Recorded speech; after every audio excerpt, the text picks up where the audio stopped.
I'll take this one. Oh.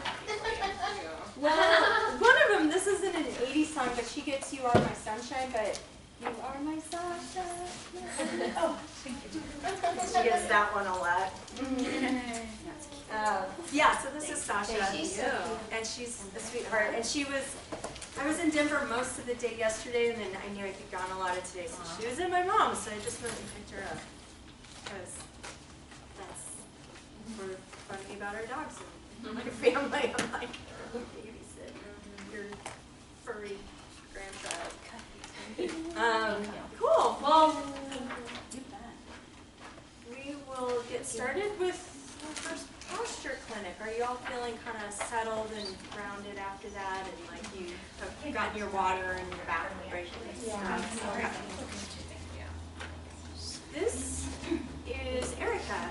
Hello, right here. And Erica, are they going to be seeing a lot of you? Just some. I get to see some. She's in a lot. She teaches. Are you teaching any sections this summer? Yeah. What are you teaching? Possibly some B, and then surrender. And then pretty much every other time that Amber's here, I tag along so I can learn more. Well, she's kind of interning so that if I need help teaching some of the segments I teach, she can step in, and she's done that a couple times and done an amazing job. So Erica will be the face that you will see, and she's also another wonderful resource. She's just, as far as the community here, but also as a yoga teacher, she's just someone who has come an incredibly long way since her teacher training, so she's good inspiration if you need advice or something on, like, someone who's done it more recently sometimes can give you better advice than some of us who are like, I don't remember, or like, yeah, it's like, all right. So posture clinics, as we mentioned before, are where we will go over the section that we're working on for that week. And we'll have our first mini posture clinic today. Usually you'll have 4 hours for it.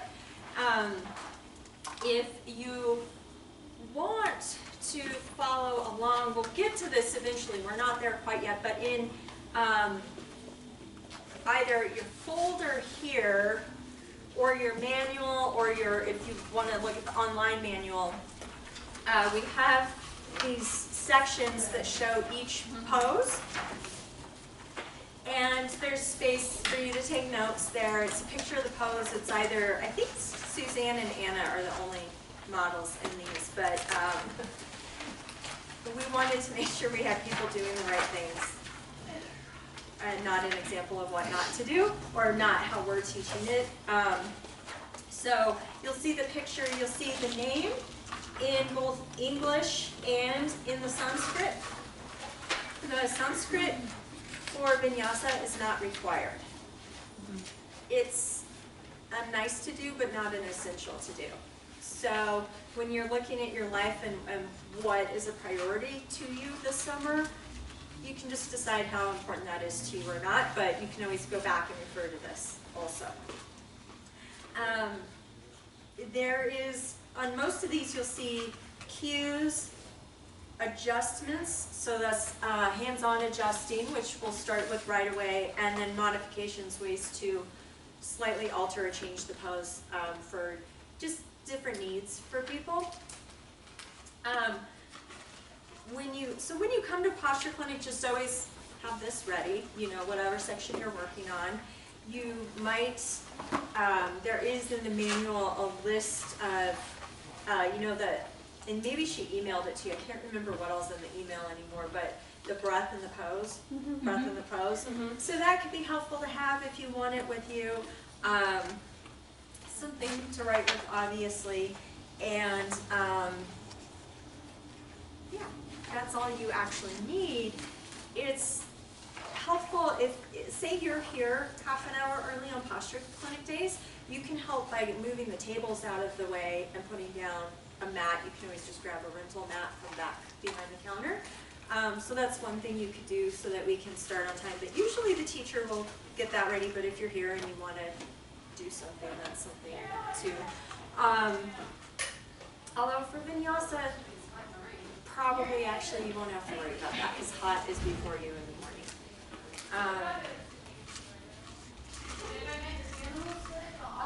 Heading out for the day? Yeah. Okay. Yeah, is there anything else I need to tell them or say for homework or anything? Usually you give me a little bit. Okay, you got it this time? Okay, cool. Yeah. It's minor this time. I know, we've been on track today. Were we supposed to write our name down if we wanted a manual, or did you just count us? Erica's got it. Oh, okay. Oh, yeah. Can we put my name on there? Yes, I will get it all done, yeah. Hey, how's class? Fabulous. Good. I think, let me grab Erica. Maybe we're starting out together and exploding. I'm not sure. Pardon me, vinyasa people. I know I started talking and I'm stopping. You just did a hot class? Mm-hmm. You don't look like I do. You don't look I like know, how I I was do after expecting hot everyone to class. be red and sweaty. No, it was I'm dripping. nice. Oh yeah, I'm a sweaty monster after. I told her to come up here. That's a good way to describe it. I'm just like, Yeah, no, yeah. Question. I just need no, he hasn't given it to me yet. But I'm like, we just got done with the hot class, so I'm gonna let you get your brain on straight. Thank you. I'm just still. I know. Alright, That's why I was letting Erica know. I appreciate you. For sure. Yeah. so while we're waiting, can I hear your all names really quickly? Yeah, I'm Jamie. Jamie, Andy. Angie, Elisa. Angie, Kaylee. Kaylee, Cheyenne. oh, Jean. Heather. Heather, All right, Jenny. Thank you. Jenny, Lee. Lee. Alright, I might remember like one or two of those. Oh, you can do more than that. I'll get there. Thank you. Alright. I'm just waiting to hear back from Austin because, and I'm sorry for the confusion, we normally just split hot and vinyasa from this point until the end of the day. However, Erica and I had talked about doing a little section. Are you just going to take it? Okay, so if Yeah. you're in hot, now, if you're in both programs, we are videoing this. You are? So you'll Yes. get this, yeah. This is the only time for, This is it. for a posture clinic where you'll be split. Hey, did you all have fun? We did. We started a few minutes late, which is why we're a few minutes late. How was everybody's class? Yay! Okay, so that's, oh, you're fine. That's kind of how we'll get started with posture clinics, is just coming in. This will be our setup. And then there will be, usually, like today, Erica and I are here together, and so one of us will be the student and one will be the, oh, and you'll be with hot. In there, Sarah. One of you will have to help us when there's not two of us and be the student in the middle. And I just want to give you right now a lot of encouragement, positivity around that, because actually it's good to see different poses in different bodies and with different, I mean, some of you, just based on the way your joints are made, are going to have very different practices than others. So that's a key thing in this training, is to understand every body's different, and it starts with something as simple as actually the shape of our bones is different. So you will see people who can go into some crazy poses or do some things, and it has a lot to do with the shape of the body. And whereas you might have been like, I've been working on that pose for 10 years and I can't, I don't look like that. So I just want to encourage you, when you're in the middle or when you're doing anything, to really embrace where you're at in your practice, and that that's cool and that's okay, and we're all learning. Now, today's posture clinic is going to have more talking than any of them, and we won't get all the way through integration. You'll finish that up next Saturday, along with Sunday. We never get all the way through it. I should not say never, maybe we will, but chances are we won't get all the way through integration. The first thing, so we'll do a check-in when we do posture clinics, and then the next thing we do is a review of where we're at up to this point. So just always be prepared to, you know, it's important to stay on your memorization and practice teach throughout the week so that you come in Saturday knowing what's going on. And you should also come in knowing the breath and the pose. As much as you want to learn these cues, great. That's just going to set you up for more success. Because it's kind of like learning to read. You know, when we're first sounding out each and every letter, that takes all of our brain power, so we don't have the same level of comprehension, right? But once you get the fundamentals down to where you can almost just do it forward and backward, then you can really build on becoming you as a yoga teacher, right? And figuring out how to make your class your class. So I just encourage you to get on top of the memorization as much as you can, as early as you can. And part of that, did anyone mention saying it out loud? We haven't said that today yet. Usually we've said it 10 times by now because it's so important. So the way your brain works, building neural pathways when you're learning something, it is very different to be able to say something in your head. You need a different neural pathway to get it than out of your mouth. And a lot of times people know it perfectly up here, but if you haven't been driving around town, going inhale, halfway lift, exhale, high to low plank, inhale, up dog, right? Or in the shower or wherever, singing it to your loved ones, whatever, it's going to create, you're just making your life harder. So even if it's hard for you, because sometimes you feel like, right, like a crazy person just sitting there talking out loud. Although now with like phones and Bluetooth and stuff, like it just looks like you're just talking, having a conversation. But just do that. And also as you're learning, if you find a good tip, share it on the Facebook group, because everyone has different ways of learning and memorizing. So if you find something that works for you, or sometimes people will come up with little mnemonic devices or ways that they visualize where, because there's a ton of halfway lifts, like, right, it's vinyasa, so we do about 1.5 million inhale, halfway lifts. Inhale, halfway lift, you say that a lot. But figuring out where do all those halfway lifts go? Sometimes people have visual ways of remembering, so share and support each other with that. Also, just, it's something I want to sway you away from. When you're teaching yoga, it's important not to be acting out the poses. In vinyasa, especially, we're very actively, because it moves so quickly, it's our responsibility to really be moving around the room and either adjusting students or just watching for safety. If we're busy doing it, we're missing a lot of what's going on in the room. And so if you're at home and you're learning it by saying, inhale, warrior two, exhale, extended side angle, again, you've created a different neural pathway than just standing and saying, inhale, warrior two, or whatever the pose is. So practice it. What if you do like a voiceover? I do a lot of YouTube in my living room with yoga, and I'll see instructors they'll do it, but because you can't really breathe and talk and do all that stuff, and then they'll do their whole sun salutations, AMB or whatever, and then you can tell they've then voiced over and done all the verbalization. Is that still changing our neural connections, or is it better to complete if you're saying it, what would you be doing the voiceover for? Would you then be listening to the voiceover, or would you just do it once and record it and then? You would overlap it with your sequence. I mean, you could. And then watch yourself. Although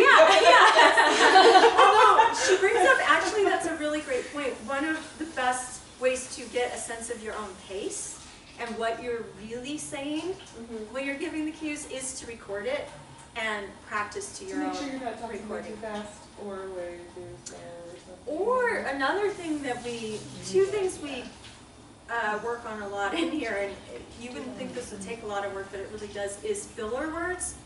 So you might be someone you might not realize you say beautiful every other sentence, and then you take your own class and you're like, I just said beautiful 10 times in 2 minutes.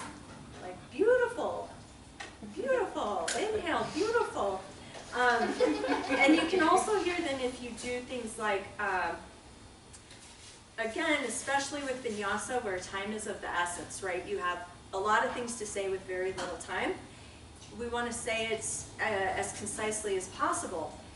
And also with authority. And something that women tend to do especially, I've noticed, is we dampen our authority by putting an ing on it as a question. So what I mean is, inhaling, bring your body up to warrior two or whatever, and we throw in all of these extra words and we put an ing. Instead, it's inhale, warrior two. And that can feel hard to do. Like, oh, I'm telling someone what to do.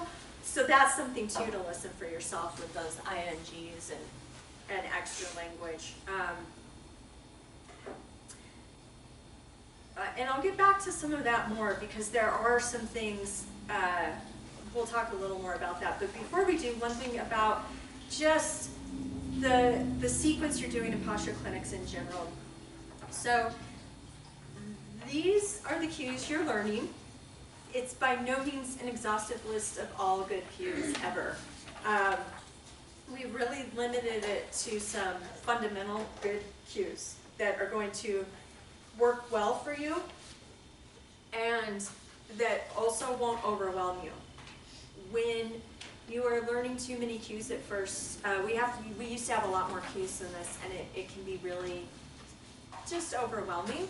And so just because it's not here doesn't mean it's not an okay cue. So you might hear a cue in class that you like. We're not saying it's not okay.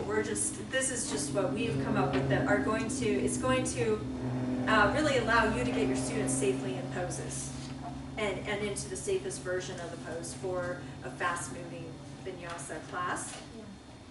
You'll also notice that we are, I think throughout here we've done a pretty good job of, we list the cues from the foundation up.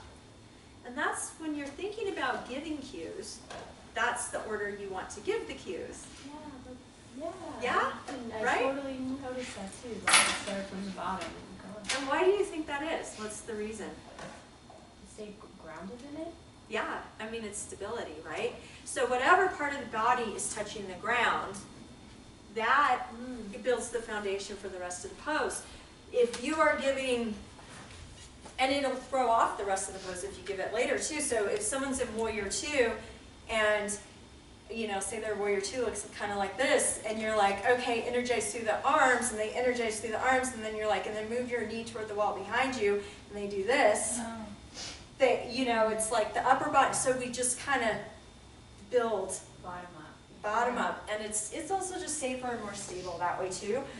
When in doubt, you want to do those bottom cues. If you're like looking at a class and they're all over the place with lots of beginners and you're seeing crazy stuff, generally the foundational stuff is what's going to keep them safer because that's where injury stems from, right? Knees and things like that. You're probably not going to hurt yourself having floppy hands in warrior two. There's a difference between nice to do and essential to do. And you'll get better at that and get a feel for how that works as we go. So, yeah, we're not saying these are the only cues. We're also doing the same with adjustments and modifications for you, is limiting them to some really good ones that are going to give you an excellent foundation to build from. But yeah, I mean, gosh, warrior two alone, well, child's pose, our first one, we could spend maybe 200 hours just doing cues, adjustments, and modifications for this pose. And so that's, a lot of times questions will come up like, well, I had this one thing once where someone did this to me, and it's like, well, that's probably fine. It just didn't make our list for whatever reason, or we don't know about it, or whatever.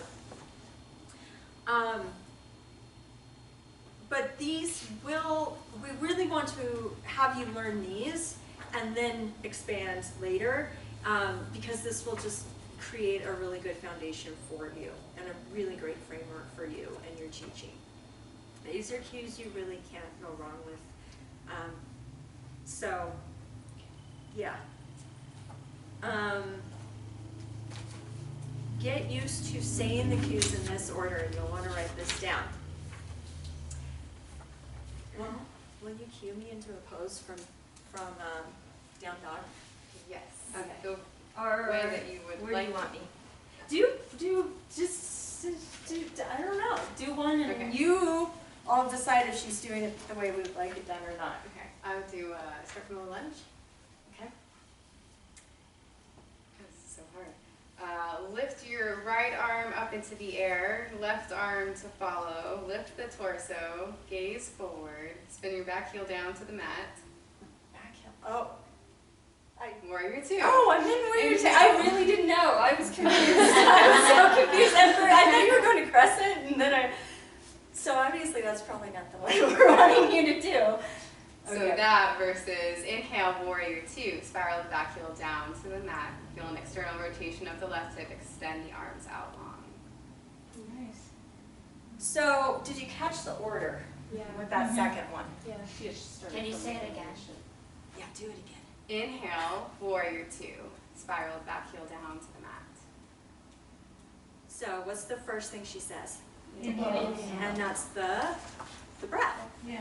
So that's always the order, is you'll say the breath, and you just say one word. It's inhale or exhale, rather than now we're gonna inhale. Yeah. Now we're gonna Now we're exhale. Now we're gonna, that'll be when you'll catch yourself doing it and just be ruthless with the now we're gonna. Like, no, get out of there. Because you just have time, it gives you time to say more interesting things than now we're gonna. Yeah, so it's the breath, and then what did she say? Spiral back heel. She said the name of the pose. Yeah. And it wasn't go into the pose, it's just the name of the pose. And then come, like Jenny said, the cues start then. I think you kind of saw, that was a good demonstration. Why do we do this order? What are you noticing? What did you notice between when she was just cueing my body into it? Because if you already know it, maybe you'll get into it faster. Yeah. Yeah, especially if you're not teaching just a class of beginners, but even them, I would get them used to it. Yeah, and then you can, once they're in the basic shape, then you can tidy it up with cues. Yeah, that's what I was It's really, I hate to say it, you probably hear it at Shoshone if you take classes there, because they don't do this, and that's cool. Again, not every way is the right way. For vinyasa, though, I'm a big believer in this way because of the lack of time.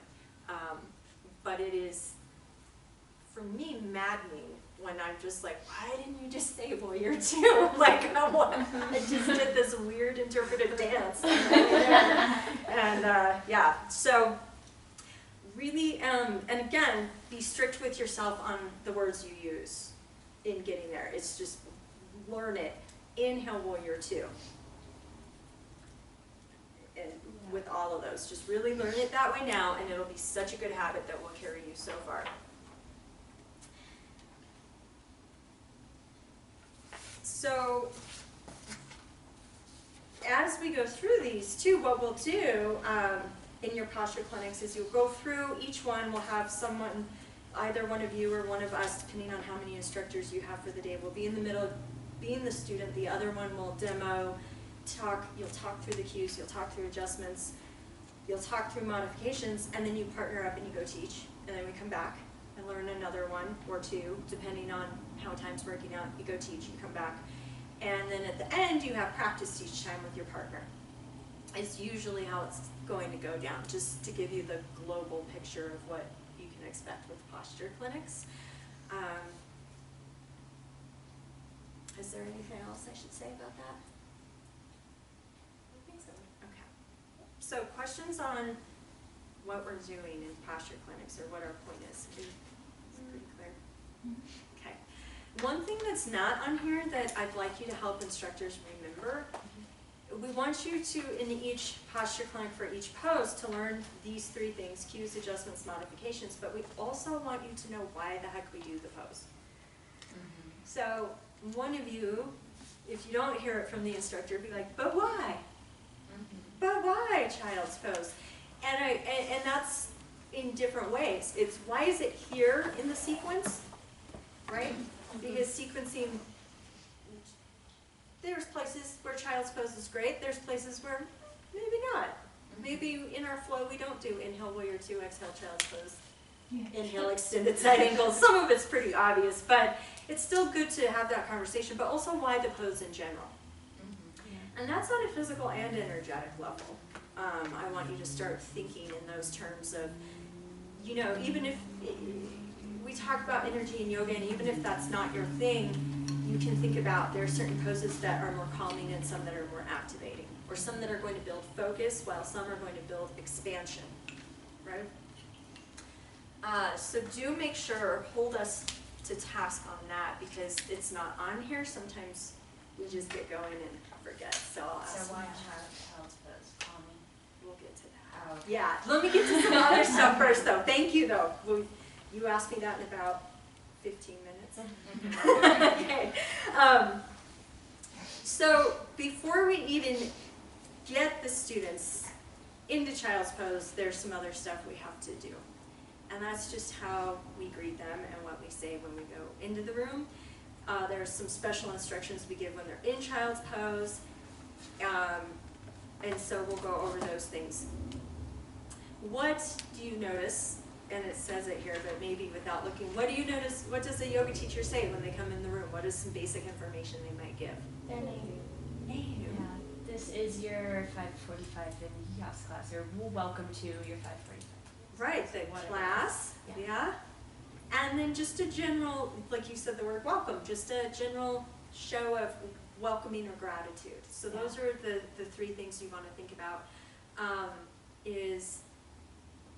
And just get used to doing that in here. It feels silly to be like, hi, I'm Amber, welcome Elisa. Elisa, it was right. Yeah, it's all wrong. I know. There's always a question after it. I did, like my mouth didn't wrap around it the right way or something. But you know, it'll feel funny just being with one person and doing that, but it just gets you, again, as much of this like stuff that you don't want to put your brain cells into, that you can make that become rote right now, the better. So we'll start with, even today, you'll do a tiny little practice teach with a partner, and you'll start with that. And it's just a note on the class name, if you're teaching in a busy studio, it's especially important, because I'll be like, oh no, I'm in the wrong class. yeah, when they're like, they think they're in for gentle, and then they're like, oh, this is a really hot gentle class. What's going on? And the teacher hasn't said the class, then it's like, oh, sorry, that was hot. Okay, so that's the getting them into it. Now, child's pose will be a little different. This is the exception to the breath, pose, cue rule. You will not walk in and be like, hi, I'm Amber, welcome to your 5:15 vinyasa, exhale child's pose. That's a little awkward. Then we'll use some transitional, then you can use that extra language for this one. This is your exception. And then also maybe the poses right after core, that first down dog after core, they've been on the mat, they've had some water. So there are places where you can soften that transition a little, and this is definitely one. Once they're in child's pose, and we'll get into the cueing of it and all of the particulars of it, but there are three things. Child's pose, there's a lot to have happen in child's pose. Once they're in it, we want to cue. Have you looked already? Yes. Who hasn't? No, it's okay, but I'm just curious if anyone can remember from a class you maybe just took or have taken. What's something that gets cued in child's pose? Toe stretch. Well, not I'm sorry, I should have been more clear. Not a like a alignment cue, but like things that we talk about in child's pose. Set your intention. Breathing. Yeah. What else? Set your intention for like. Intention can go there. And you're absolutely right. For you, we're going to have you put it when they come up to hands at heart center. Because otherwise, until you get really good at, and you will by the end, you'll be able to do this quickly, but early on, there's so much to do in child's pose that you have them in it for too long if you add an intention. And for some people, this pose is torture. Most of us like it, but knees and things like that. Yeah. So, but you're right, you will hear it there, and that's not incorrect. I know one, if you don't want to have hands-on adjustments, because Yes. everybody's face down. Yes. They don't see everybody raising their hand. It's just, yeah, it's good. You always, always, always want to ask for permission to touch, I think for obvious reasons, right? And it's important to, it's nice to do it when there's some anonymity to it for them. One thing, and I'll get back to what to say there, but then so that's the adjustments opt-out. Then the third one can be safety, just reminding them that they can come down to this pose at any time during class for whatever reason. You are welcome to honor your body. You've heard this probably a million times, right? If you need child's pose for any time, for any reason, come on down. And that again, what we're doing here is we're establishing, hey, I'm facilitating yoga for you, but you are responsible for you. And that's ultimately, yoga is the art of personal responsibility. So we want to start giving them that ability to be like, oh, maybe every pose isn't right for me. Or today it's fine, but yesterday it wasn't. Let's go back to Ujjayi breath. Is that a certain type of breath? Or Yes. does it just mean breath?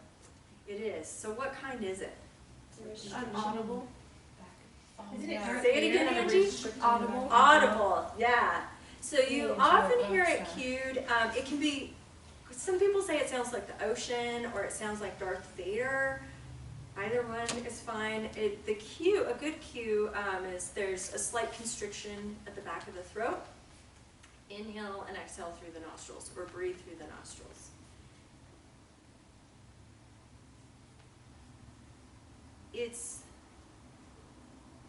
I will tell you this today, and I'll also tell you this on your last day, and you'll hear it every other day in between just about. But it's such a good practice to use Ujjayi breath while you teach. Right? Spell it. Yeah, Or is it's it on Because they there? hear you, Oh, because it's the on students there. hear It's on you there, yeah. breathing, is that way? it's several things. The students hear you breathing, which is a cue to them to breathe. It helps you pace the class, right? So if you say inhale, halfway lift, draw the shoulder blades together. Exhale, forward fold, or whatever. It just helps you, your breath might not be as long as theirs, but it just helps you to pace it a little better. It also adds a certain energy to the room that is, it just, the room doesn't somehow feel empty or something in those quiet times. Yeah, and it'll give you more confidence in being quiet at times. Sometimes newer teachers tend to go one of two ways. It's either, oh, I have to fill every single silent moment, or the opposite of, I'm scared, and we're like, talk more, say more. And so it actually can help either those situations, but especially if you're someone who's nervous by the quiet and feels like, oh, I should be doing something, it gives you something to do that's purposeful. I think it also makes newer students not afraid to let other people hear their breath. Because in the West, when you can hear somebody breathing, it means something's wrong with them. And if you're like in a room full of people and they can hear you breathing, they will all look at you. And so we feel that. Yeah. I felt that when I first started, like, if I do that, everybody will hear me. But when I could hear the instructor doing it, then I was like, oh, you're supposed to be heard. Yeah, and that's such a good point too, because it is that, It's cultural. when a teacher says it's audible, but then you don't hear the teacher do it, if you haven't been doing it a long time, you might think, oh, audible just means I can kind of sort of hear my breath. Now, at the same time, you'll hear people who are like, I'm going to win Ujjayi breath today. And they're like, you know, and you're like, oh gosh, the veins are popping out. I'm always next to that guy in yoga. It's always me who gets next to that guy. I mean, to an extent, I have a pretty loud breath because it should be a powerful breath. It should be audible. There's also, I mean, there's moderation in all things. So,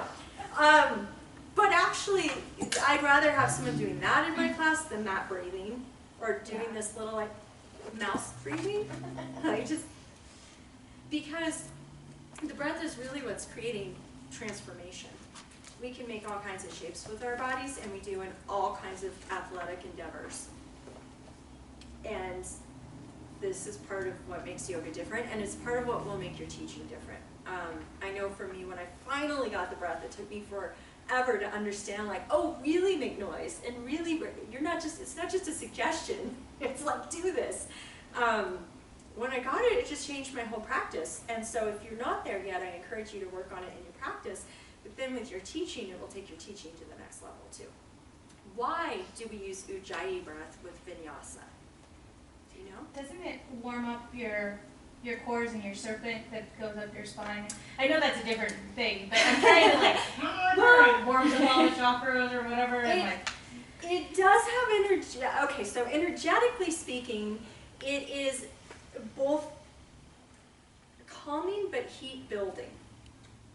And so what that means is it helps us to build focus. So it's kind of like energizing and calming at the same time. Whereas breaths that are cooling, so if a breath is through the mouth, it's literally cooling because the mouth and the saliva cools the breath as it goes in the body. It's also psychologically cooling. Whereas Ujjayi breath, we're heating ourselves, but we're keeping it focused. It's not an anxious heating. And so it provides a meditative focus for the mind, and it does heat us literally from the inside out. Breath brought in through the nostrils is warmer than breath through the mouth, for one.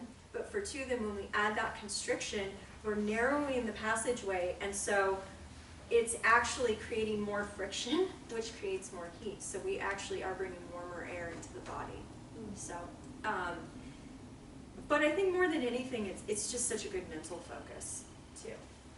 It's a wonderful breath. Love Ujjayi breath. Questions on that?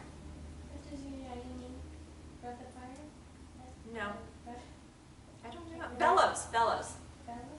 No, it doesn't mean bellows. That's, I don't know what it means. You can Google it. Yeah, that's Victorious. Oh, that's what I've heard it as. Victorious. But I don't know if that's what it means. I've heard that, but I don't know if that's an actual translation. Now, when you ask people if they want to opt out of adjustments, do ask them to raise their arm high. Yeah. The ocean breath. Yeah, I don't think that's a translation though, But of the Ujjayi. it's ocean, it's ocean. Ujjayi means ocean?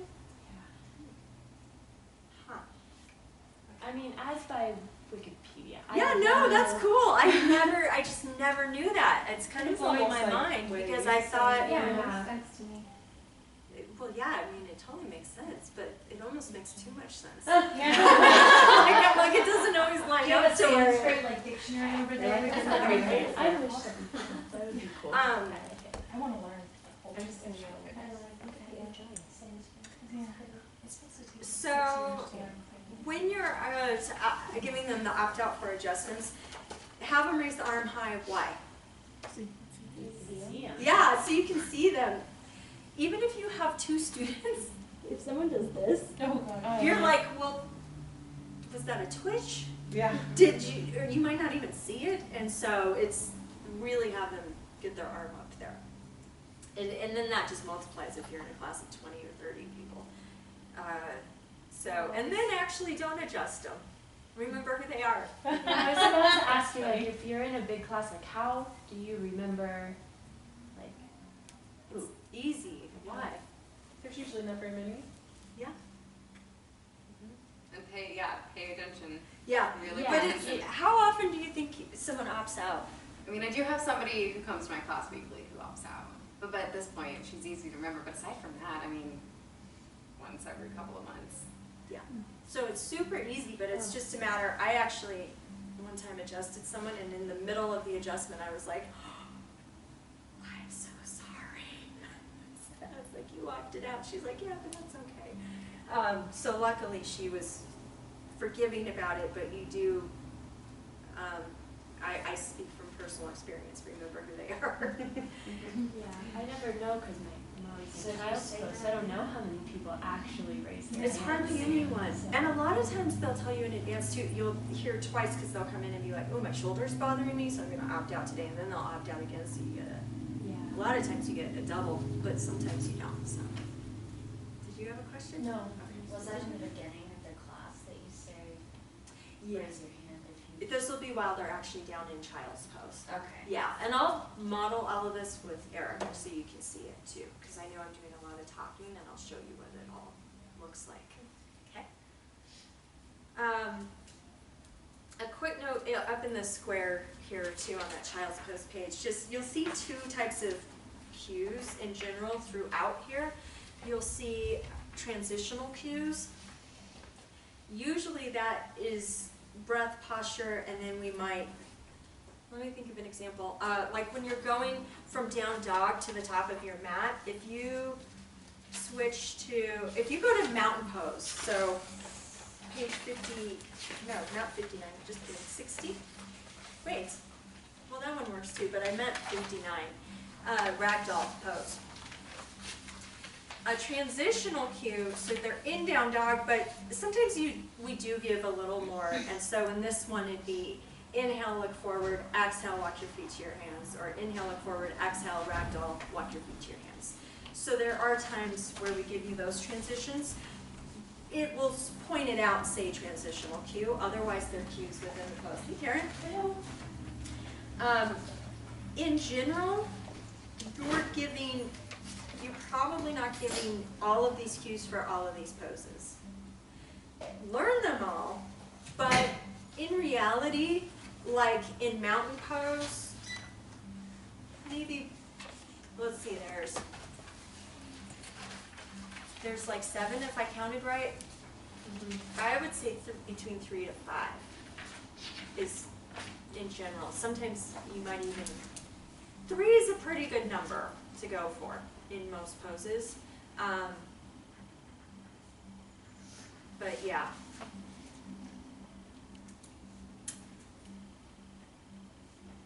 Sorry, your Sasha.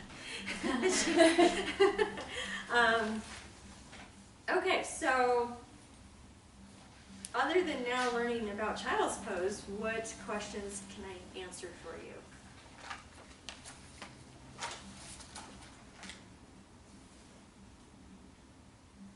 Cool. So, I guess the inhale, exhale thing is just something that we'll have to keep inserting, right? Yeah, and you have that list, so you'll just really memorize, yeah. Is that what you're asking, like that inhale, exhale as far as saying it, or do you mean as far as Saying it. inserting your own breath? Okay, Telling them. yeah. Yeah, and you'll get to where it's just, you can do it forward and backward and upside down and everything else. Yeah. Are there certain poses that you're gonna be naturally giving more cues than others, or is it always pretty much just try to keep it to just 3 or 4? Like a crow pose, you probably give more for because you actually demo it. And it also just depends, like in what you're learning, that's a pretty good rule of thumb for what you're learning. But when you're out teaching on your own and developing your own sequences, and you'll do some sequencing with Austin, or Laura, I can't remember who's doing that with you, but you might have poses that aren't as well known to the general population where you need more cueing, or that just somehow are more intricate. But I think that's a good rule of thumb, generally. And how long are they in child's pose? Like a minute to 2 minutes? Yeah, child's pose, I can't remember what your timing says on It says 1 to 2 minutes. 1 to 2 minutes, yeah. And 2 minutes is kind of pushing it. Like, it's okay, but it's really aim for 1 to 1.5 minutes. But you'll get the feel for it. By the time you get them in the pose, you say this stuff, and you give a couple of adjustments, then it's good. And that's another reason it's good to take your own class.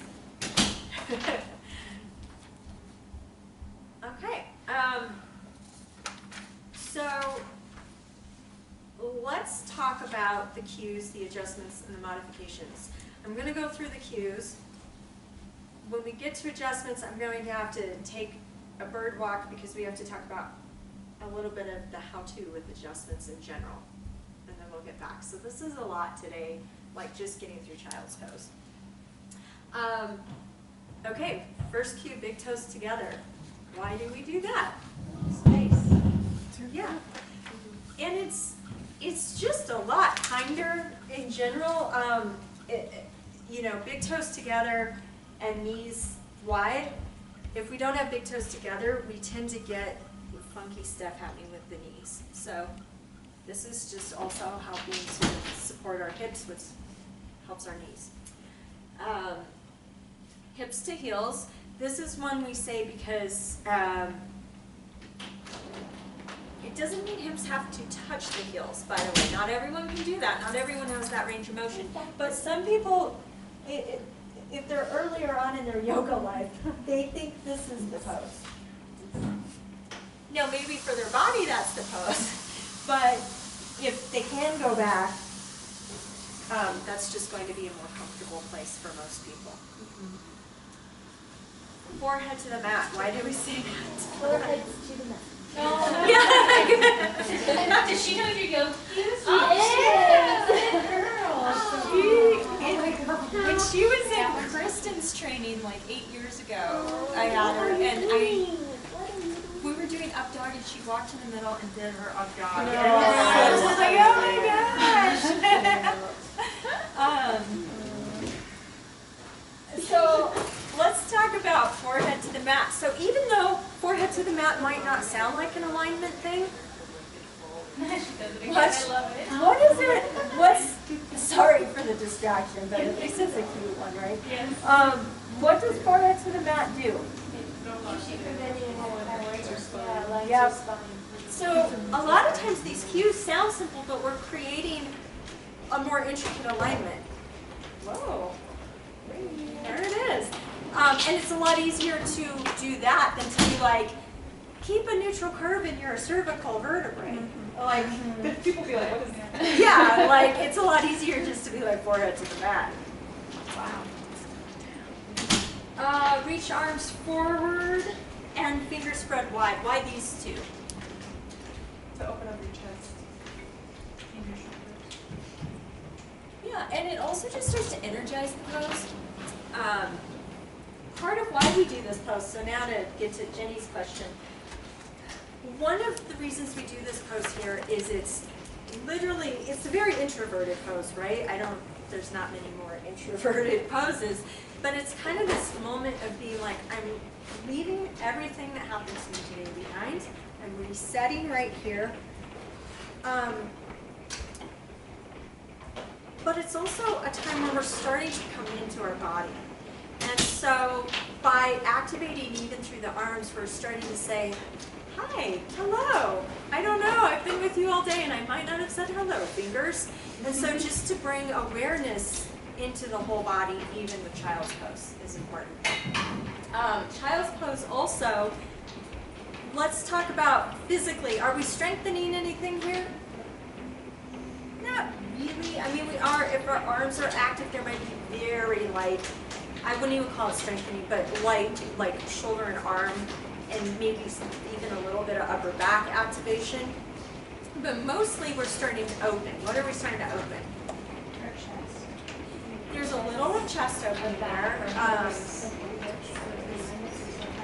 Yes, the hips. And it's such an important pose because we are already beginning to get the body prepared for Warrior 2. Where are the hips in Warrior 2? Right?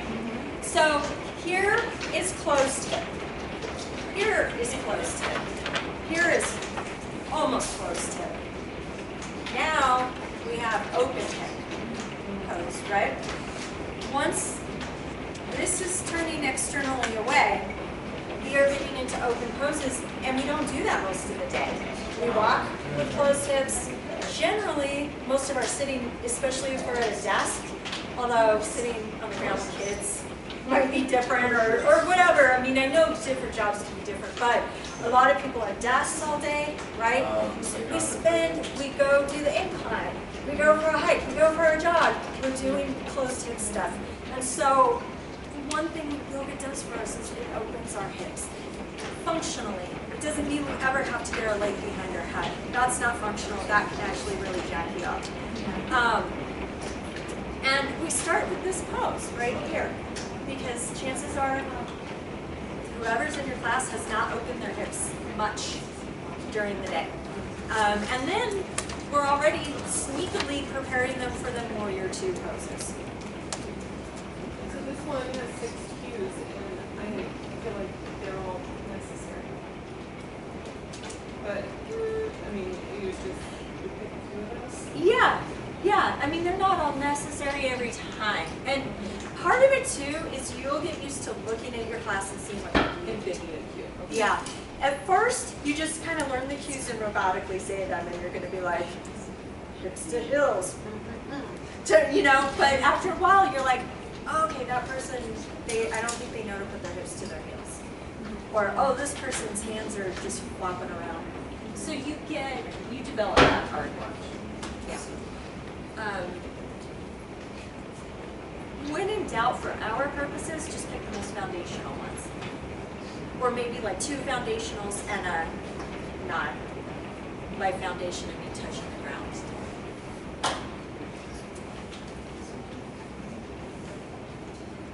Any questions on the cues for child's pose? No? Okay. I'm going to talk about the modifications and then hop into adjustments. Because adjustments will take more time because we have more ground to cover. Modifications, these aren't the only ones. If I see someone really struggling, so honestly, you don't always have time for these two because they involve props. If I see someone really struggling, I'll go up and just be like, hey, if this is uncomfortable, you can come to seated or you can lie down on your back. Because for some people, knees especially, if they've had knee surgery, all kinds of stuff, it can just be torture pose for them. But if you have time and if there's maybe already props around, you can put a blanket under or over the ankles. Now, why would you put a blanket under ankles? Bring the feet closer to your hips. Well, honestly, it won't change that much. Does anyone need this when you're doing child's pose? Okay, I don't either. This just goes to show how different our bodies are. So people whose ankles don't bend as far this way it can be really uncomfortable on the tops of their feet. Yeah. And so that can be a nice, My husband always says yoga hurts the top of his Same. feet. Sorry. I'm like, Well, whoa! is that I'm totally gonna make him do stuff. Yeah. He's gonna do stuff. Yeah. And I'm like, what are you talking about? The tops of your feet. I'm sorry. Yeah. He was like, Because if it's I'm not so your excited. body, it's just like, what? Yeah. Sorry. No, that's great. And then the opposite then would be on the heels. This would be a little more, we're not thinking ankles as much here as we're thinking maybe they're almost at hips to heels, and that just gives them a little, like, this is not the best prop. This is not going to do them any good. Don't put this In the sweatshirt. hips, like they'll be able to relax a little bit at the hips. Yeah, so they're not just hanging out up in Yeah. the air. Now, some people, it's just, they're just too far away and you're not going to mess with that, but for some people that can just get them right there. The other one here is forehead on the block. I don't know why I didn't grab a block, but again, this has to do with the way our bones are made. So chances are your husband's feet don't go this way very far, right? There's people who their arms don't go this way very far, right? So somebody has like a rotator cuff injury or... I have really tight shoulders, so I'm thinking like to You might have no injury If somebody though. does have an injury though, would that be the time that you tell them their hands down by their side or on their arms? I would just, thank you so much. I'd talk to them more. And that's where you're just like, well, how does this feel? In the pose, like if they've told me I have rotator cuff stuff going on, then you're just like, how does this feel? And if they're like, yeah, then you might be like, okay, try putting the block under your head. Now, for someone like Andy, you have tight shoulders. It might be, there's a spot where the arm bone actually hits part of the shoulder blade that comes around. You can come around it. It's called the acromion process. So just go forward first and see how far you can go back without bringing your, sometimes we cheat and we go like this, but just see how far back you can come without, and straight arms, sorry, I should have been, just up and back. Now take one arm and go back and around, and you can usually get it back quite a bit. You've gone behind the acromion process. Is that like the popping noise on my arm? My right arm couldn't do it. I always get like a really big popping noise. That's usually just like ligaments moving over. Oh. Tendons and ligaments can move and create popping noises. Yeah. Did that change for you? And my left side is a lot more open than my right side, so our feelings will cheer. Wait, this side is like So you go, when you go, come out to the side and back. And just see, you should, so instead of up and back, come down, come to the side, Oh, like you're spinning. and then up, and then stop. And you'll see, you usually, the arm, even without your head poking forward, is quite a bit further back than the one that just came straight up. I can tell I've got a few inches difference. Some of it might be, I might be standing funny, but that's just a fun little thing. But we all have, those bones limit our range of motion. For some people, these bones will stop them right here. So whereas you might see someone, have you seen in dancer pose where they reach back and grab their foot? Yeah. They might have bones that allow their arms to go way back. It might not be that they've done 20 years of yoga and they worked on flexibility. It might be the shape of their bones. Same with if you see someone in down dog who looks like this, and you keep saying, line your ears up with your biceps, and they're just like, sometimes they don't understand, and you can adjust them, and you get that. But sometimes you go up and you push, and there's no movement, and it's because this is their range of motion. It's the shape of the bones is different. So with this one, our person who's like this in down dog, right? If they're trying to put their head to the mat, things are going to get weird quickly. So we have this. Isn't that fun stuff? Mm-hmm. Yeah, it's It's cool. I always love talking about bones. Eric is like knows things about them, but like, you know, you always see in down dog people with their heels down in pictures, but really the way our bones are shaped, only about 10% of the population in a full-length down dog should be able to touch their heels to the mat, because most people's feet don't come back this far. But then you have people like Kristen Mack, and her foot comes back. Like mine, I have very limited range of motion this way. Kristen's comes back like that. So also then in Utkatasana, she can come way low because of her ankles. wow. So your bones will shape your practice a lot. Yeah.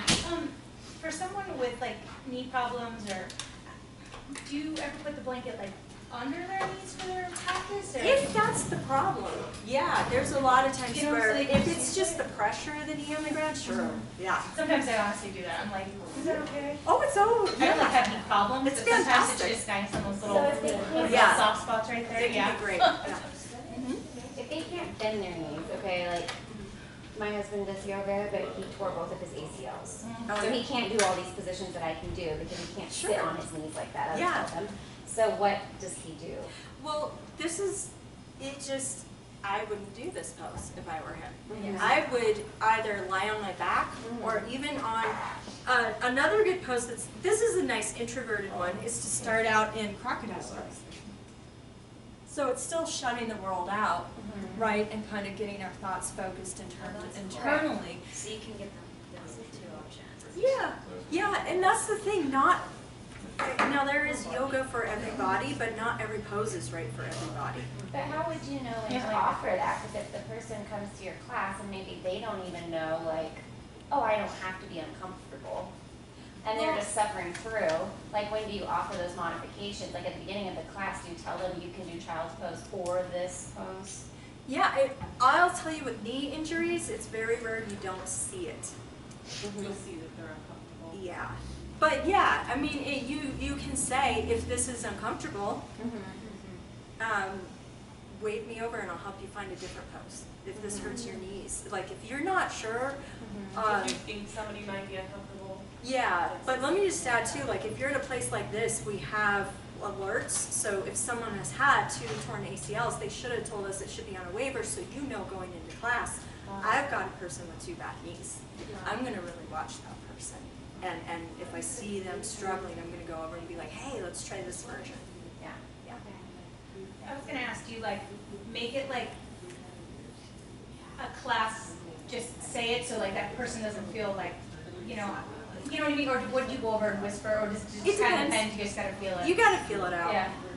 There are times where it's nice and it's appropriate for the whole class, and then there's times too where the whole class, everyone's doing their thing, and if you start talking, they're like deep into it. If you Yeah. start talking, it's just going to be really disruptive, so you can just go whisper to that person, and no one knows what, I mean, You could be like, I really like you.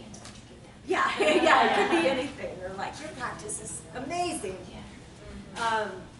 Yeah, so did that get everyone's questions?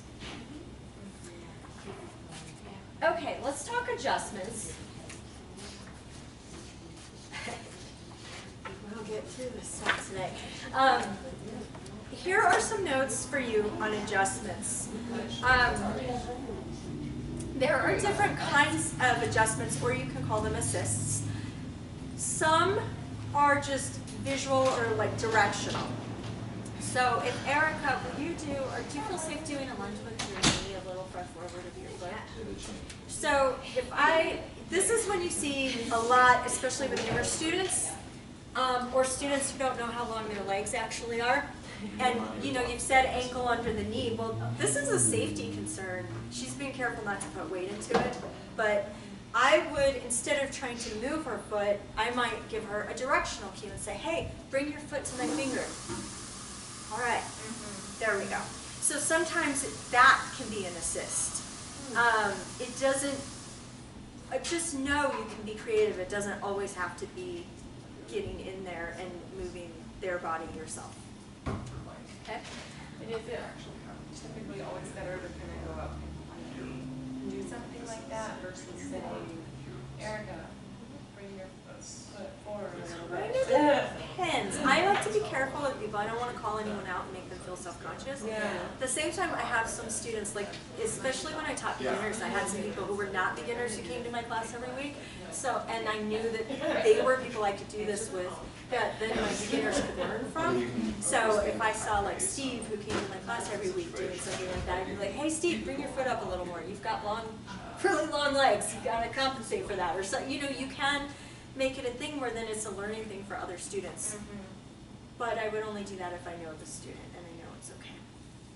Well, sometimes I'll also say, look down, and if you can't see your toes, that means your knee is too Just far in forward. general. Just tell everybody. You can do that, but you're still going to get someone like this. Yeah. You're still going to have the one person who, and that's okay, they just don't have the proprioception yet, right? The awareness of their body in space. And they might be really thinking they're doing it, and yeah, and they're not. And so if it's not something where they're going to hurt themselves, I probably would let them figure it out on their Is own. it as bad as if their foot's forward too far? No, that's a lot safer. So how do they hurt themselves with it? With that? Yeah. Well, with this, when we're putting weight on the joints, it's always safer to have joints stacked because it takes some of the pressure off the joint, right? I mean, you can see this is putting pressure on my knee and on my ankle, whereas this, it helps to distribute the weight and the pressure. So this is always going to be safer, but this wouldn't be bad. You just wouldn't go past this. So if you see a warrior two, if you have 2 people in class, I'm going on a bird walk, sorry, but I think it's a good one to go on. If you see one person in class like this and they're a warrior two, and one person like this and they're a warrior two, right? who are you going to adjust? Got it, the first one, okay. Yeah, it's these acute angles, the less than 90-degree angles where things get questionable very quickly. And that's why in our cueing you have a lot of that. Now in hot, there's some things they do that we wouldn't do, but they have more time in the poses too to really set things up differently. We're moving quickly. Another thing, so adjustments. Jewelry should be off. Oh, our jewelry. Okay. Yeah, I'm like, but that includes like your necklace. Did you sign up at the time? oh, could have bumped someone in the head that I could see. Oh, the head or somewhere else. I had someone come up. I was in down dog and they came up behind me for the hip adjustment where they pull my hips. And I went, oh, right between my legs. And I was like, so, and she had no idea at all. It was obviously not intentional, but even things you think aren't going to We're gonna be just do things are. So, I'm just saying. jewelry, you could probably get away with some bracelet stuff as long as it's not going to fall on them or hit them. Like these I would take off for sure, but We don't have these, to pick up her wedding rings or whatever. Yeah, that's It's what just a matters, band. her rings. Or is that better It's to up have to off you. too? it kind of depends on the ring. Yeah, like this, Yeah. I'm like a just big more one maybe. comfortable teaching without it too. I don't know, like your hands get slippery and you sweat, they sweat, there's sweat, sweat happens. Yeah. I cut on my own hair, like all the time, like Push this. down on some, like if you're pushing down on child's pose on someone's hips, like, you don't want that to diamond, I mean, I You don't don't care want about that it for to diamond on me, but. Yeah. Okay. But you're right too, hair. No, but yeah, it gets caught on my No, own. if you have longer hair, you need to think about where your hair's going. Because you could be doing a great adjustment here, but tickling their nose here, right? And so you want to just be aware of also what you're wearing. Really loose draping clothing can brush against people in weird ways. And so I'm not saying you have to wear super tight clothing, but just be aware of what your clothing and your jewelry and your hair are doing. When you go to adjust someone, you are going to walk up and do this first. Why? Because you're nice. Both, yeah, warm and warm. Yeah. Cold hands, just, yeah, we don't generally want to give cold-handed adjustments. But also, if someone's in child's pose and I had some sneaky adjusters in the 300 hour 2 weekends ago. They teach in the morning, and literally 2 of them, they're like, I was rubbing my hands, and I'm like, I must have really been in the zone because I did not hear either of you. And it's scary when you're all of a sudden, and especially if someone's had PTSD. Yeah. It depends on what the PTSD is about, but that feeling of, oh my God, someone's there all of a sudden, horrible. So we want to be like, hey, coming into your space. Yeah, you can't see me, but you can hear me. Yeah, come in the kitchen. If you have a deaf, you might have a deaf student who can't hear that. But you have some deaf people in our population. And so for them, just make a little more vibration when you're walking up, because they can feel vibration, right? They might not hear this, but they can feel you coming. So yeah, let them know you're coming in. You want to, it's kind of this art because you're cueing the whole class, but you're also breathing with the person you're adjusting. Now, in general, when you inhale, you're just kind of staying where you're at, and then what are you doing when you exhale? You're getting them a little deeper. Yeah, and the breath will let that happen, and so that's why it's nice if you breathe together. If they're hyperventilating, you're not going to match their breath. You're going to come in with a stronger breath, and maybe they'll be able to match yours. Yeah. But if they're doing a pretty good breath, you will match their breath. You're going to watch your own body and your own stance. I just saw a yoga studio that I follow, and they have a teacher adjusting someone. Can you do warrior 2? I'm not saying our studio doesn't have, we have stuff on Instagram sometimes, and I'm like, oh, those poses, what have we, but it's okay, because yoga is not perfect. But adjusting someone, let's do reverse warrior if you don't mind. Adjusting someone like this versus like that. Okay? So you're not trying to get into the pose with them. Well, it's stability. So you have to think about your own stability, and if you're just kind of like up here, your weight isn't necessarily distributed, you have to bend over, you have to, yeah. So think about your own body and what you're doing. So let's do child's pose, if you don't mind. When you do the child's pose adjustment, of course, you've blah, blah, blah, they've given you permission, you'll come up. There's press hips downward and then massage the neck and the shoulders. So when I come up, I'll show you what not to do first. This, okay? This is, all of the pressure has to come through my arms if I do this, for one. For two, it's just not very stable. Whereas if I come in like this, I'm almost kind of getting her back with my hands, and I'm using the weight, I'm almost using, like, dispersing the weight a little, or I can't say the right words. I'm using my hips and shifting my hips back a little, and they're taking some of that. And it's just a lot more stabilizing. So bend your knees. Yeah, wider stance in general. Knees bent. You want it to be a symmetrical adjustment. You might come in and really try to give equal pressure, but you won't if you do this. Same with in down dog. It's better to come from behind. You're okay, you don't have to go into it. But it just helps to distribute it equally on both sides. Also hands. So try to make like this rocking horse or cradle shape with your hands. Don't you have a thing for it? Names of these? Is that Kristen? It's Kristen, but I thought you did too. Anyhow. It's like dolphin hands. Yeah, because fingers can feel funny and they can get into places they don't belong. Now, it doesn't mean you have to be like, you know, but in general, we're adjusting with the palm. Fingers a little on some of them, but for the most part, palm. And also, and today when you give each other this adjustment, you'll communicate and you'll say, would you like more pressure or less? Why is that different than saying, is that okay? Yes. No. One word answers. Yeah, and almost everyone's going to say yes, even if it's not. Yeah. Instead, it's like, do you want more pressure or less? They have to make a choice.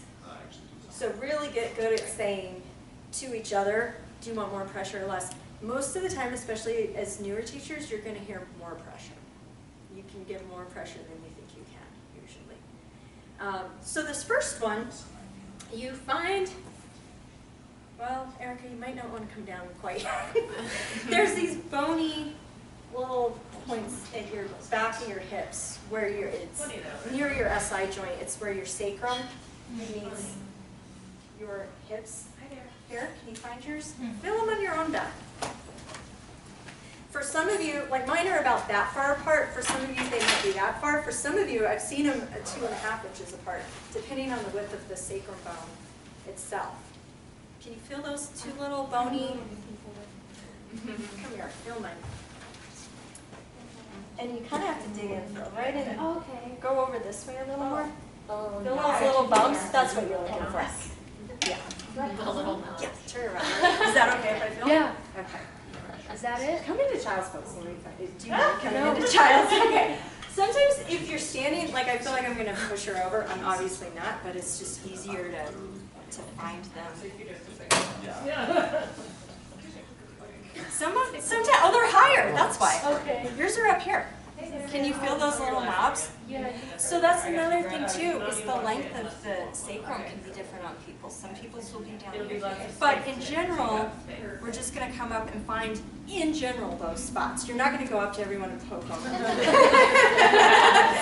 Thank you, Andy. Could you feel where those were?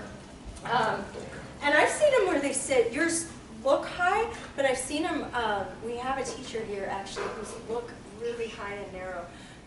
Don't worry about that, but in general, you're going about where those are in the general population, and you're pushing down and back. It's like a, not straight down, but like a,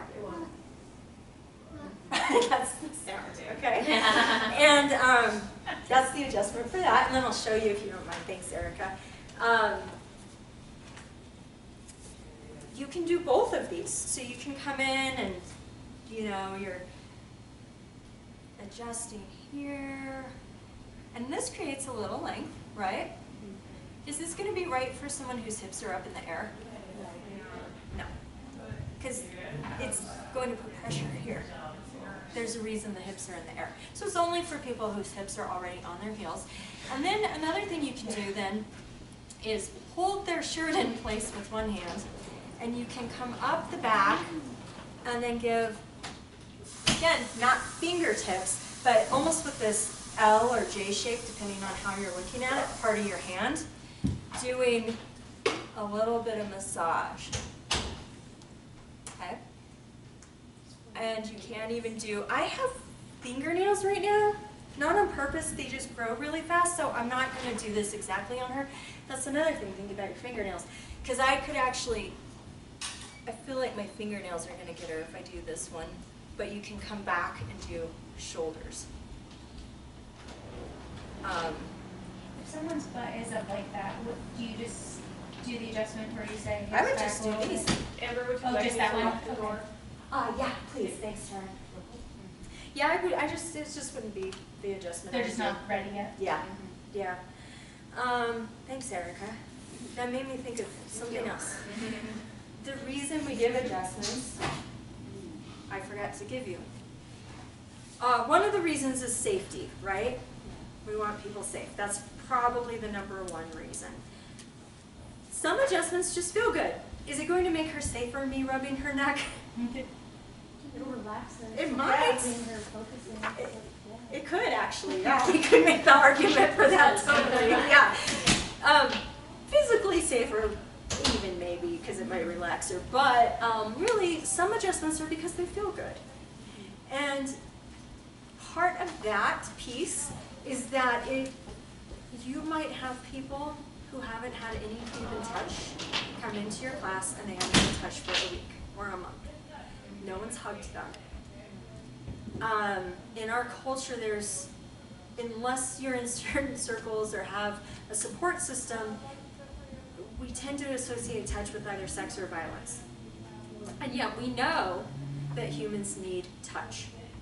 We know it. These babies in like Russia and the Ukraine who weren't touched, and You make me cry. right? Oh. And so Sorry. part of what we're doing is we're really giving a gift with our hands-on assist. It's and it's really, I don't know, almost like the sacred thing we get to do. And so that's why I really want to encourage you to not just do the technical assist where you're like, oh, bring your knee over here, or oh, I'm going to push your hips down here, but sometimes those feel-good ones are as important for you too. And so that's just something to think about. Send also. love when we're doing it. Yes. Got it. Totally. Totally. Sorry, I'm a verbalizer. But safety's always first. Safety's your first choice. So just like with your cues, like it wasn't you, Heather. I was thinking it was, but who asked? Well, I'm sorry, I don't remember. But when we're talking about which cue we give, right? We're going to choose the cue. If we see someone doing something unsafe, that's the cue we choose, rather than these kind of more superfluous ones. I'm having a hard time today with words. Same with adjustments. We want to make people safe, and then we can give the feel-good ones. And that makes sense, right? Yes. But it's also good to really be like, oh yeah, that makes sense. Now that I've thought about it, I'll remember that forever. Cool. In a minute, we'll show you what this all looks like put together, and then you'll practice teach with someone. But before we do that, what questions do you have? Child's pose.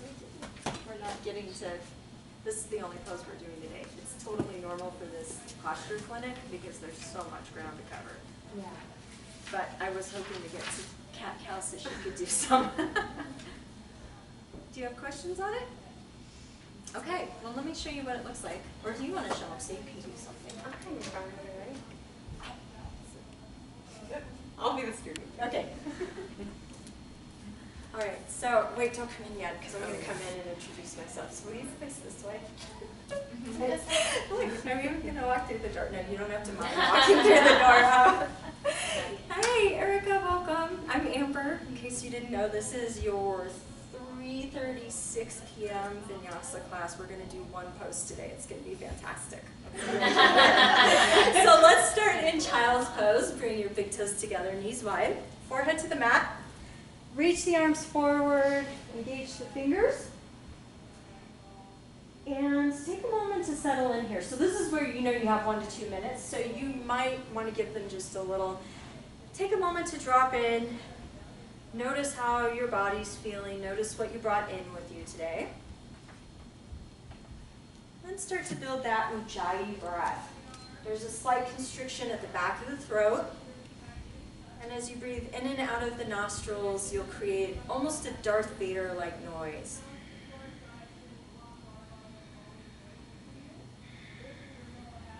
I will be coming around giving some hands-on assists.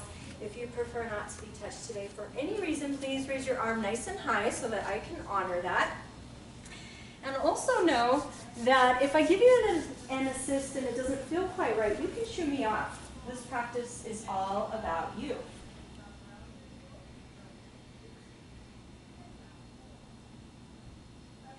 In that spirit of making class about you and what your body needs, know that you can come down to child's pose at any time, for any reason, at any time during class. This is your safe space,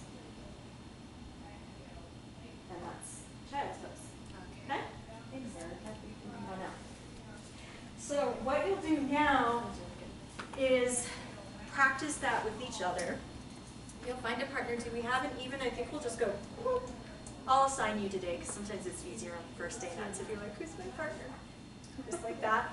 And you'll just find somewhere in the room, and you'll do the best you can with it. Grant yourself grace. Breathing. Grant each other grace. What is the question you'll ask? And I didn't do this with Erica, but I should have. What is the question you want to ask while you're More Oh, did you want more pressure? a different one?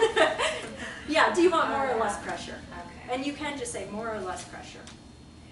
So do that and take a little, we got through that pretty quickly, but take a little time with the adjustment so you can feel, you can really talk to each other about those adjustments.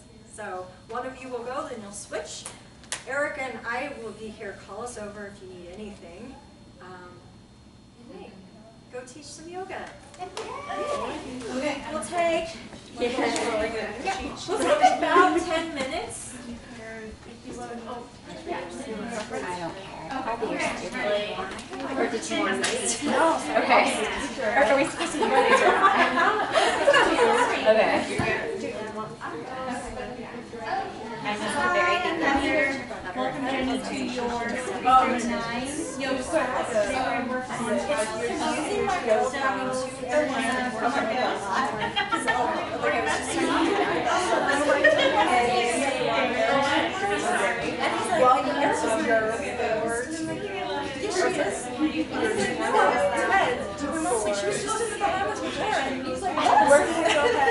He's like, no, different part. But if my Hips nice and wide, toes together. Fingertips on your hips. I don't use it to not want any hands-on But even though there's nobody here. I know. Everything, pose where you're comfortable. And if at any point you ever feel uncomfortable, you're more than welcome Do to we just wave go me right away. into it, or? So go ahead and start firing up as you driving breath. This is audible breath. Described as being an oceanic breath. You're going to want a constriction in the back of your throat. If I'm skipping anything. Back of your throat. In and out. Through your nose. 2 more breaths In. Out. Okay, we'll just start out.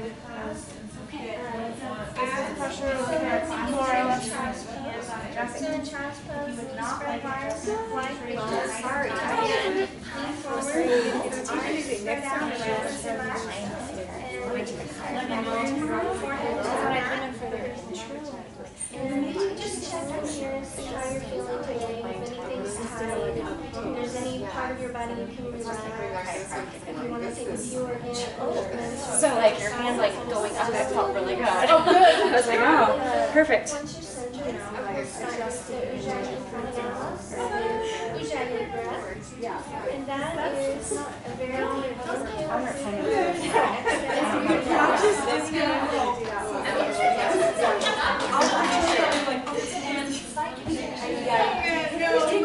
Well, since we're on the side, and my name is Elisa, and I'm going to be your yoga instructor for today. If we could go ahead and come into our chat first. We're just going to let our toes touch. Knees spread wide and open. Fingertips stretched out. If anybody would not like adjust their arms, just reach your arms out high so I can see you. Make a mental note.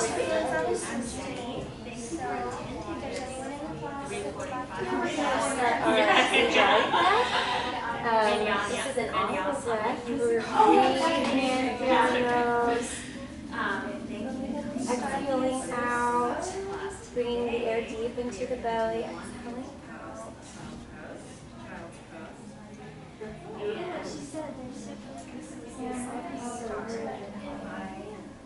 Is this pressure too much or too little? Let me know.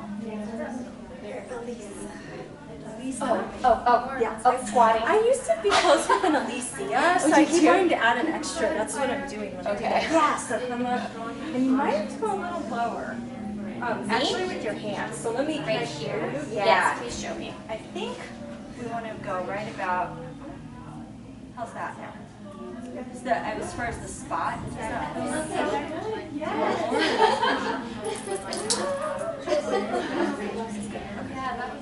So actually, yeah, you were right. Yeah, so here. Yeah, so good.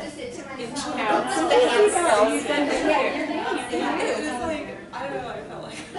Just your thumb to be like the and then your head on your shoulder. Okay, so But the thing is, I don't, okay. It's easier when I like, sometimes. Yeah, like which one's It's good, it's good. there? We're talking about how it's just to do the. because like I don't mind like if I'm in a pose, show me how to get where you're like just being small and stuff to me that's like a little bit too like Focusing on everything. everyone's but I don't know how you would even tell them that because like if it's like can I adjust you it's like well yes but not the child do you know what I mean that's more like a massage whereas like I would just adjust you like in a warrior and the right place for me to chat I don't necessarily want to massage oh really? Yeah. Okay. Did I forget anything? I should have asked for that though. Erin, question? So, we're gonna do a slight push. Like raise the arms. The thing for me is like I wouldn't mind taking adjustments if like my form is wrong or I suppose. I don't know what so what do you do in those situations? Because to me it's like I want massage, but I want you to tell me if my pose is like not correct. Like career, I want to look at my practice. I want to would you be okay? So let's say that like so like I don't care like if they like push my hip down. Okay. So you're still okay with that? Yeah. That's a good one. So something you can talk to the teacher about beforehand? Yeah. It can be hard though for a teacher to remember, like let's say that, you know, I have somebody who comes in and tells me that and I can genuinely say, okay, yeah, like I can do that and then you go in and you're like, which one are you? Like, how often are you doing that to somebody in where you're like, massaging and all that? Because that's just more like to relax them. But if you're like, you're not massaging them, you're just no, but you might do it to one. Oh, yeah. Well, how do you know that? Exactly. So that's where it gets like, you can, I mean, like I've had like, because like I know when I got a new tattoo, I told Austin, I was like, hey, like just, try not to put your hand right here, yeah. And that's a tricky, I mean, because with this specific thing, like with the adjustment and stuff, so what I was thinking is you gotta go over there and when you're then you replace that with injury. see, and that goes back to the fundamentals of why we adjust. Well, sometimes it is for alignment, but then sometimes it's because it just feels good. But if what we think feels good doesn't feel good to everybody, I think that's like at any point you can wave me away. Like that, yes, they can just thank wave you. me away. There you go. Just leave. Yeah. Appreciate that. I've been to Western class a couple of times. One time I was in a class and they're like, oh, if you don't want us to sing to let me know, but we lost. Right? Yeah. And then it came over and was like, kind of spit out in a way that like my shoulders, I was like, oh my gosh.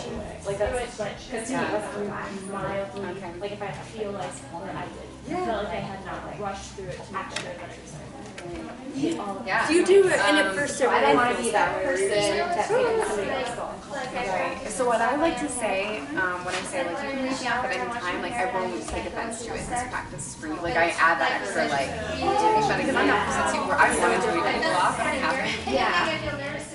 Who knows why? But yeah. Well, even too, though, just getting Right. it out of your mouth Yeah. the first time is scary. But the more that you empower yourself to do You've done some yoga now. that, you can start to set an example for your students as well. And find time Let me do it. Because I sound like a child. to drop those things in of like really like I won't take offense to When I it. used to have a landline in Colin. Good question. That's a tricky. I pick up the phone and they That's a tricky one. I don't mind when it comes like,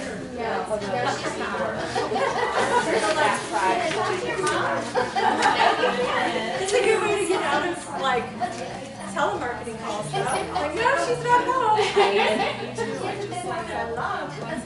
And do you feel like that question is answered? All right, so let's circle up. It looks like everyone's done. Something I forgot to tell you, if you get done early, just do it again during these practice times because really, you just get all the practice you can. I mean, sometimes you just are like, my brain's fried and it's going to do me more good to talk for 2 minutes to someone. And that's a real thing too, right? We can get on overload. But for the most part, just feel free to get back into it again if you need to. What did you discover? Just introducing yourself to me and how difficult the page on reading is. yeah, it is. When you're like standing there to. Yeah, right? I'm really gonna Start doing it like when you're driving. And it's such a good breath though. It's not going to hurt you. Yeah, right. Could you imagine the people that are coming up behind me in your car? Be like, lady? No problem. Yeah, so the breath really is the thing. It takes a long time to integrate the breath. So I love that you were doing it today, though. I know you were practicing it, so that's cool because it takes a long time to get that in there. What else? Did I hear someone say something over here? Or am I imagining things? Yeah. So I realized like I don't mind if people are adjusting me into the pose, but I don't like personally for somebody to come up and start massaging me. So when they ask in the beginning, like if you mind me adjusting you, whatever, I would say that's fine, but then it kind of depends on the type. Right. So then like Well, what do you do when you're in that situation? Well, here's the I know Austin threw in there and ours, like at any time you, like if at any time you change your mind, which we I totally forgot to throw in there at either time you practice, but Right, to I didn't say, see that either. at any time if you change your mind, just shoot me off. shoot me off. Not every adjustment's not right for everyone, so if it's not right for you, let me know. Or you can also say it is also the responsibility, if the students come to enough classes to know there's certain things they don't like, you can tell the teacher ahead of time. So it goes both ways. We can't read teachers' minds, or students' minds. We want to give them opportunities to give us, to opt out. And So that's one way to do it. But also just to, you know, to an extent, a student kind of is going to either have to, if they know that this is a thing, either communicate with you before or opt out, or just be like, I'll take it, or, oh, I'll take it, but I'll shoot you off if I don't like it, too. So some of that falls on the students in their realm of responsibility. Because we can't feasibly go around and ask everyone about every adjustment. But really good question, because not everyone likes every adjustment, right? And that's why a lot of it too is our attitudes and how, again, creating a safe space for students where they feel like she really means it when she says shoot me off if it doesn't feel right. Like she's sincere that this is my class and this is about my body. And so the more you can set that up in your tone in the beginning, the more they'll take you up on that offer too. What else? Like I was telling you, when I have done it in my head and not said it out loud, it feels a lot different to be saying it out loud to someone else. But the practicing out loud is gotta be absolutely good. A part of it, because just practicing it and memorizing is not the same as saying it. Right, because I know you mentioned you've already been practicing it, but you didn't know this little say it out loud trick, and so you really experienced that today, how different that is. I noticed that I was focusing so much on the technicality of the pose, and I wasn't really explaining, like I forgot to say, this is where you can let go of your day, like blah, blah, blah. Like I was really lacking in that, and I was like, why is this like let go? I'm not having all of that. There's other stuff that can come in here. Yeah. Yeah, I mean, this is so much happens in this one, right? Yeah, and then the freestyle. Yeah, there really is both of those elements. Freestyle. Yeah. It is. Yeah, that's a perfect way to say it, like that freestyle stuff. And it is, you know, once you really get the technical down, the freestyle stuff will come easier too. That's right, yeah. It will. Are gonna like know this sequence. That's a lot of times people's like partners are like they know the sequence better than like than the teachers themselves. Hi. Hi everybody. Oh, it's good to be reunited. Yeah. Yay. Hey, Austin. I thought you might be gone for the day. I know, I stole your Feels right, girl. Yes, bring her something. Oh, I know what I thought. Well, yay. Day one. Yeah. And I mean, really, it's the scariest day because it took so much for you to be here. So good job being courageous and yay, showing up for yourself because, yeah, you did it. And you taught, did everyone get to teach? Did your group get to teach today a little? To each other, yeah. Yeah. So you taught yoga today? Yeah. You taught yoga today. So you've done that now. So now you're just going to do more of that thing right now. You've done a little of. Check, too. She did. What did she teach? Format. Yeah. Yeah, she did. She didn't teach down dog? No. We didn't make it today. She's done that before, though. She's done it with Up Dog. Erica has some stuff for you, and then we'll end with we kind of have a little thing. Oh, this is Erica. I was going to say, this is the other I'm Erica. so sorry. I know, I need to. You can call me EK, that's what everybody calls me. You can call me Erica. Even though it's confusing because she's Erica with a K and she's Erica with a C. But that's a good yeah. They're phonetically spelled the same. If you want a printed manual, I've got a couple of them here. If you did not write your name on this piece of paper and you want one, see me afterwards. Get that on there. Some of you have written down conflict dates, and you wrote down the dates, and we also need your name. So if you did that, or if you're unsure, just don't check the paper. Make sure we've got the information we need from you. And then I'll need to grab you. If you don't have your contract in, see me after we do the work. Cool? Do you all know who you are? You don't have your contract in? Okay. If you're unsure, come see me. Well, if they don't know, then they don't know. Do you know a list of people that you have? Do you know Lee? Oh, no, but I just meant is there, I was, never mind. You were saying, do you know who you are? But if you don't know who you are, then you don't know. Oh, that's a good point. If you're unsure, Which is why we said, do you have the list? See, we get our brain overwhelmed too. Yes. Ginny, Jamie, Dana, Lee. Oh, you do have a list. Okay, cool. I got a copy. I need some. Something else. Yeah. Okay. Is that That's all all. she have for Thank you? you. That's how you. Yeah, is that how yoga? That's hot power Taryn. fusion, and that's with Taryn. Is it super hard? It sounds really fun. It's like a party. It sounds like It's a party. It's like I really want to go. You can still join. You're like, why am I in this Yep. lame party? I want to be in the Yeah. cool party. Cool. Well, nice work today, everyone. And just a reminder, so coming up this week, Tuesday, chakras will start right at what time? 6. So be here at, oh, even better, yeah. And then some of you have Thursday.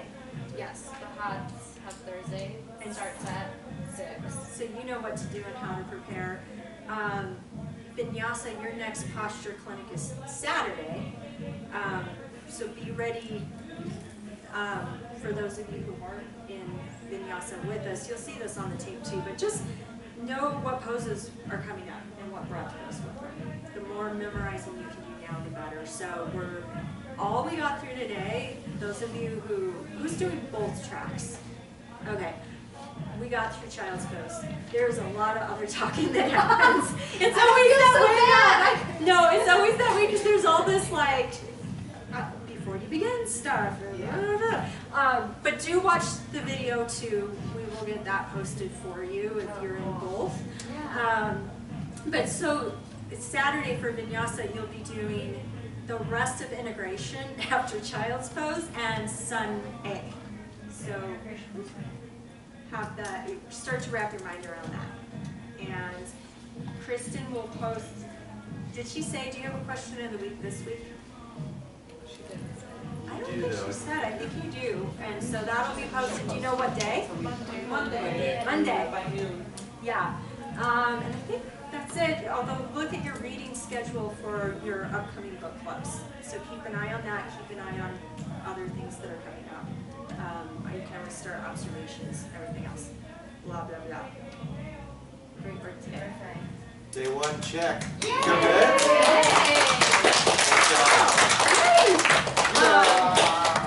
What a fun group. I'm so excited about this summer. So we'll end with the word. And for the word, the first thing you do, let's see how confusing this gets.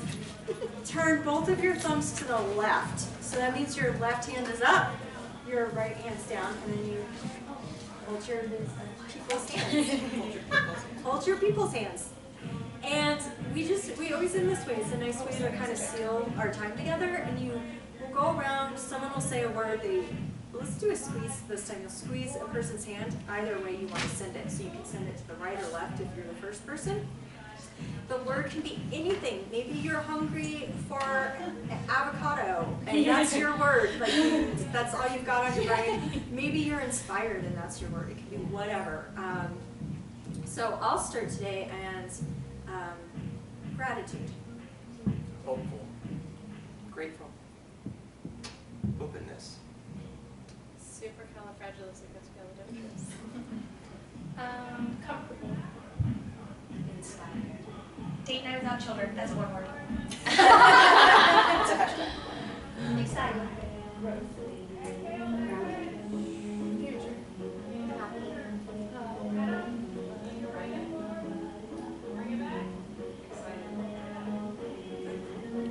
Inspired.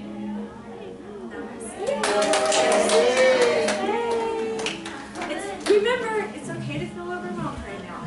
If you go home and your person starts saying to you, well, what all do you have to do? And you start talking about it, just remember, it's okay.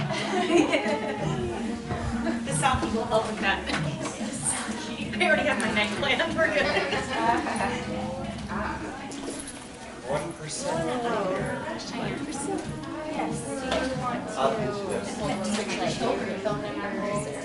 I think yours has to make a Oh, Heather, I have your accounts.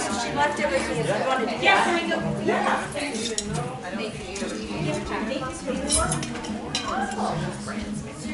So, Give me 10 seconds to draw my. Okay, you want my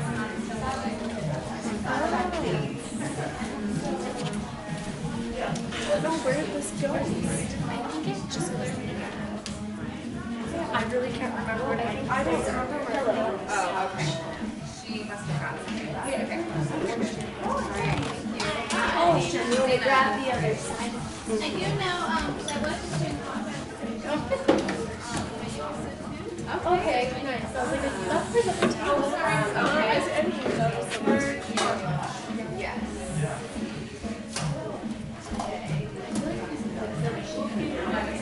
It's so hot. Yeah.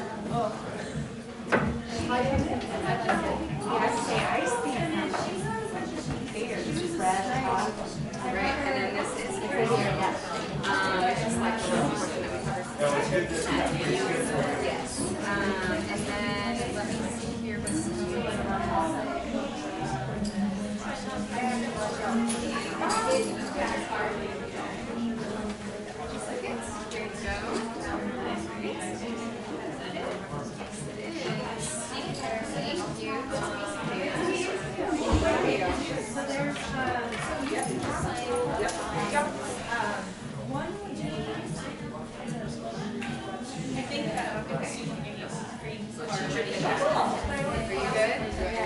good.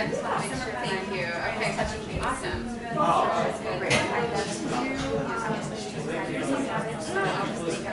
Oh, really?